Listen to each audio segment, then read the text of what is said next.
Yo, what's going on guys, Arekkz here, and today I want to take the time to talk about a game that I've been following quite closely but haven't really had a chance to talk about on the channel yet, and that is Dragon Ball FighterZ, or Dragon Ball FighterZ, whichever way you want to say it. This upcoming 2D 3v3 tag-based fighter developed by Arekkz Works and published by Bandai Namco is a game that I've had my eye on ever since the moment it was shown off at E3.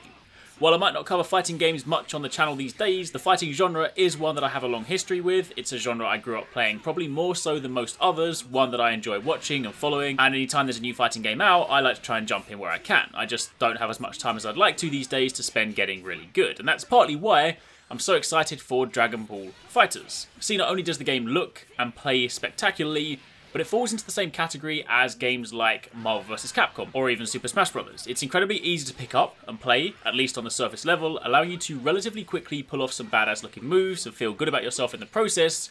Meanwhile, there is also a great degree of depth for those of you that want to take the time to master it. In short, easy to play, hard to master. Now, there was recently a beta for the game not too long ago, and I'm sure some of you guys had a chance to jump in and test out some of the characters then. But last week, I also had the opportunity to visit Bandai Namco's UK offices to go hands-on with the Gamescom build of the game. Admittedly, not the most up-to-date, and not with all the more recently announced characters, but whilst there, I had a chance to sit down, chat to the team, and also play some games against the community manager who, spoiler alert, was much better than I was and won most of the matches. But I feel like I still put up a relatively decent fight. Either that or he was going easy on me. Hopefully once a newer build becomes available, I'll actually be able to go back and record some new gameplay for you guys so I can show off some of the newly announced characters and stages. But for today, I wanted to just share some of my impressions of the game, given that I've now had a fair bit of time with it when you factor in my playtime across E3, the beta, and now time at the studio. So if you do enjoy this and you are looking forward to this game, then a like would be super appreciated, and also be sure to comment down below and let me know what you guys think. Have you had a chance to play it yourself? Is it a game you're planning on picking up? And also, are you keen to see more of this on the channel? Now, first things first, for those of you that perhaps haven't been following the game too closely, then it's slated to launch next year, January 26th, on PS4 and Xbox One. That is, rather unfortunately, the same day that Monster Hunter World launches, so it's safe to say I'm going to have my work cut out early next year. But either way, that's the date to mark in your calendars if you're looking forward to it. I was also secretly hoping for a Nintendo Switch version of the game, since at one point the developer mentioned on Twitter that they would consider it if there was enough interest, but since I've heard nothing more since, then I'm not going to go getting my hopes up. As for the character roster, they have currently announced 18 characters for the base game, plus they recently revealed that there will be an expansion pass, or a Fighter's Pass, as it's known, and within this there will be an additional 8 characters, each of whom will come with a respective lobby avatar, a stamp, and their alternate colours. That being said, it's also worth calling out that the 18 characters currently announced for the base game isn't the final total. They do still have plans to announce a few more for the base roster, as well as more stages, so again, keep your eyes peeled for more information on that. Maybe I'll have a chance to check out some of those before the game launches next year and bring you guys some early gameplay. However, that aside, let's now talk about exactly that, the gameplay, because it is so incredibly fun. It's a 3v3 tag-based fighter, so you pick 3 different characters, and during gameplay you can call them in for quick tag moves, you can team up with them when unleashing super moves for team supers, and you can also swap to them when things get hectic and you want to give your main character a chance to recover.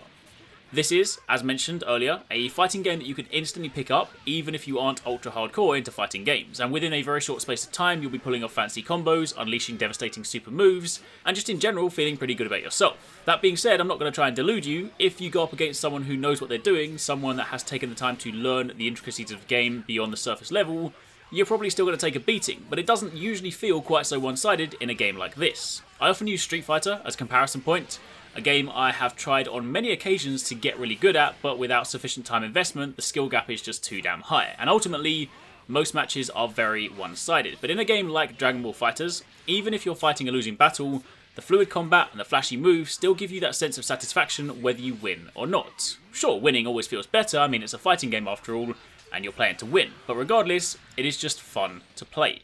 Visually, the game is spectacular. It runs at 1080p 60 FPS, and on PS4 Pro and Xbox One X, higher resolutions will also be supported, but what stands out the most is just the visual style. Arekkz Works always do an incredible job on their 2D fighters, and Dragon Ball FighterZ is no different. The bright, colourful, cel-shaded visuals look like something straight out of the anime, and in combat, when both sides are throwing projectiles, getting up close, going toe-to-toe with long combo chains, and even finishing one another off with devastating super moves that can, at times, utterly destroy the stage, honestly, even if you don't like fighting games, this is just an incredible game to look at. It's also for that very reason that I can't wait to see EVO matches for this game next year, because it's just going to be incredible.